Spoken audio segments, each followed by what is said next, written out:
watching the English newscast here on Future Television. I'm Linda Tamim, and these are today's top stories. Republican Donald Trump stuns the world by defeating heavily favored Hillary Clinton in the U.S. presidential election, ending 8 years of Democratic rule. World leaders congratulate Trump on his election, which has sent the U.S. on a new and uncertain path. And Parliament Speaker Nabih Berri says he hopes the government will be formed before Independence Day.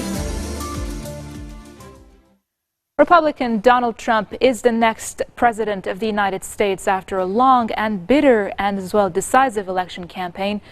Projections early this morning show that Trump clinched victory over Hillary Clinton to become the 45th U.S. president-elect after securing the 270 electoral votes needed to win. Trump gave his acceptance speech after winning the election. Julie Nose reports. Donald Trump has been voted in as the new U.S. president-elect, beating heavily favored Hillary Clinton in a move that stunned the world. He took the stage in front of supporters at his New York headquarters and promised to be a president for all Americans. Trump said now is a time to mend the country's political divides. Now it's time for America to bind the wounds of division. We have to get together. To all Republicans and Democrats and independents across this nation, I say it is time for us to come together as one united people. It's time. Trump was leading the polls for most of the night, much to the dismay of Clinton supporters. Before Trump gave his acceptance speech, Clinton's campaign chairman, John Podesta, addressed supporters who'd been waiting to hear from her for hours. They're still counting votes, and every vote should count. Several states are too close to call, so we're not going to have anything more to say tonight. So listen to me. Everybody should head home. You should get some sleep. We'll have more to say tomorrow. The presidency will be Trump's first elected office, and it remains to be seen how he'll work with Congress, even though Republicans were set to retain control of both chambers. Donald Trump has stunned America and the world, riding a wave of populist resentment to defeat Hillary Clinton in the race to become the 45th president of the United States. Clinton's supporters reacted in disbelief at Trump's victory. Check it out.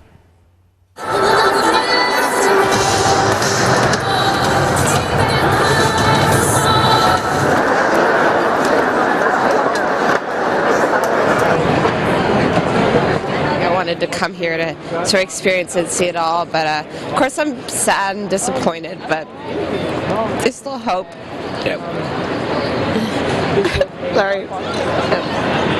To see that so many people are just so uneducated and small-minded and choosing somebody who breeds hate and fear in our country is a very scary time for America. It's disheartening, but we're going to keep going.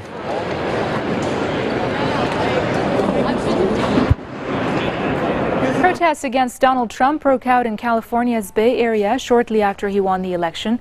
Demonstrators set fire to a likeness of Trump, smashed storefront windows, and set garbage and tires on fire in downtown Oakland, across the bay from San Francisco. A few miles away, University of California, Berkeley students protested on campus. A demonstration also unfolded at the University of California, Davis, where students blocked streets and they marched and chanted anti-Trump slogans. One protester in Oakland was reportedly struck by a vehicle after blocking a highway.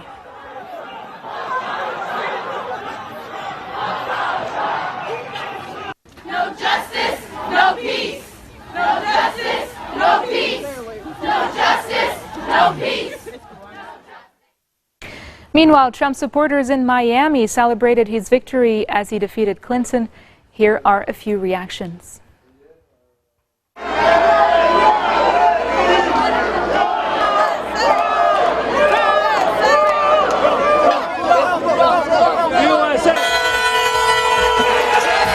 We're going to get back to what we need to, which is God, faith, and country, and get back to the morals that we need to raise our children in the way it should be.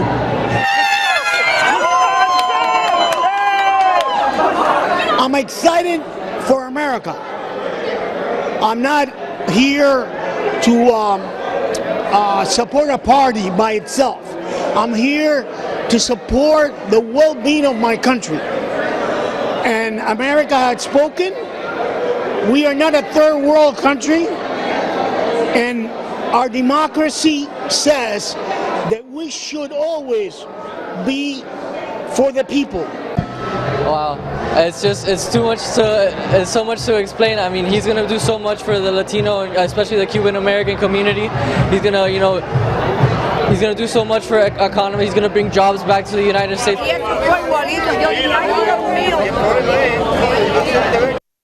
Saudi King Salman congratulated Trump on his election and expressed hope that the new U.S. president will bring stability to the Middle East, as he praised the historic relations between the two friendly countries, which he said all parties aspire to develop and reinforce.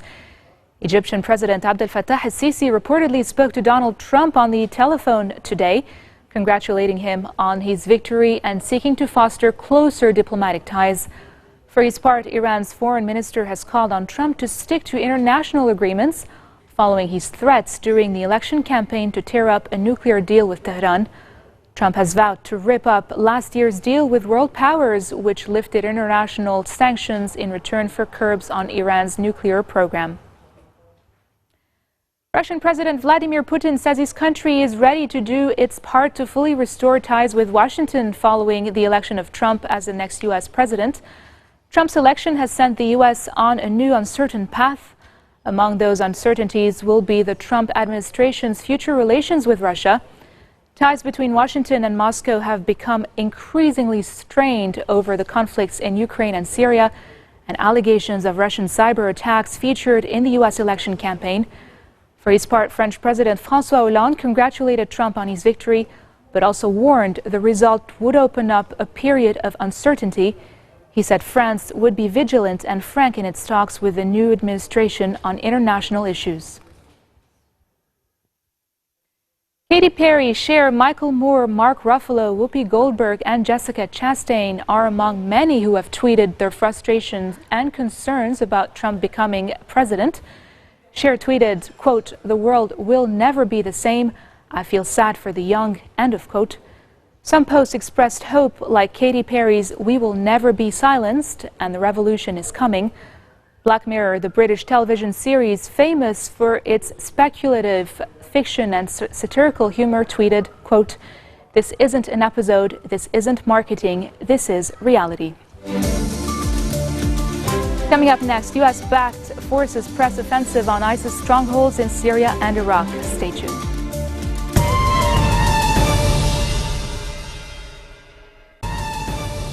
And now for some news in Lebanon. Parliament Speaker Nabih Berri says he hopes the government will be formed before Independence Day, and stressed on the necessity to find an electoral law based on the system of proportionality, so as to shift from the concept of sectarianism to that of nationality. Berri spoke during today's parliamentary gathering, saying the cabinet should be formed as soon as possible in order to start work, mainly coming up with a new electoral law and focusing on issues relevant to daily life matters. Lebanese Forces leader Samir Jaja says his party is seeking to obtain the finance ministry portfolio in the new cabinet, but would not incite sedition if it fails to do so. In an interview published in a Nahar newspaper, Jaja said his demand to assume the sovereign portfolio was not to stand against Speaker Nabih Berri, but merely to implement the principle of rotation between factions. Berri and Jaja traded barbs on Monday following disagreements over the formation of a new cabinet and the distribution of ministerial portfolios.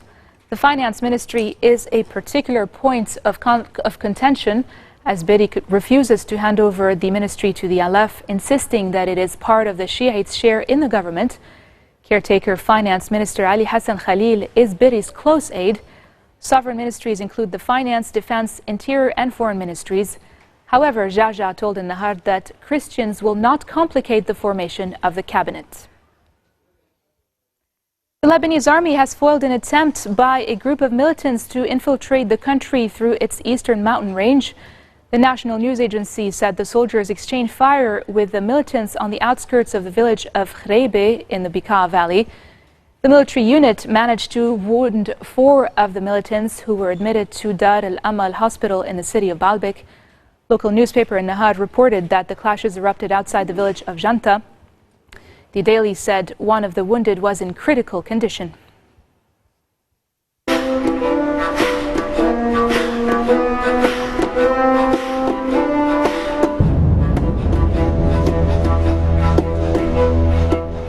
U.S.-backed forces have pressed offensive on ISIS strongholds in Syria and Iraq as a strike by the American-led coalition was reported to have killed 20 civilians near Raqqa. Supported by coalition air raids, Iraqi forces have pushed into ISIS Mosul stronghold, and a Kurdish Arab militia alliance has been advancing on the extremist de facto Syrian capital of Raqqa. The Syrian Observatory for Human Rights said a coalition strike overnight had hit the ISIS-held village of Al-Haysha, about 40 kilometers north of Raqqa. 9 women and 2 children were among the 20 dead civilians, and 32 others have been wounded. But the Syrian Democratic Forces, which Washington is supporting in the assault, denied the civilian deaths. Raqqa and Mosul are the last major cities in Syria and Iraq under ISIS control, after the extremists suffered losses that greatly reduced the size of the self-styled caliphate they declared in mid-2014 following their seizure of large parts of both countries. This marks the end of our bulletin for today. Now for a recap of our top stories. Republican Donald Trump stuns the world by defeating heavily favored Hillary Clinton in the U.S. presidential election, ending 8 years of Democratic rule. World leaders congratulate Trump on his election, which has sent the U.S. on a new and uncertain path. And Parliament Speaker Nabih Berri says he hopes the government will be formed before Independence Day. Those are your top stories in English for today. I'm Linda Tamimina. Thank you all for watching.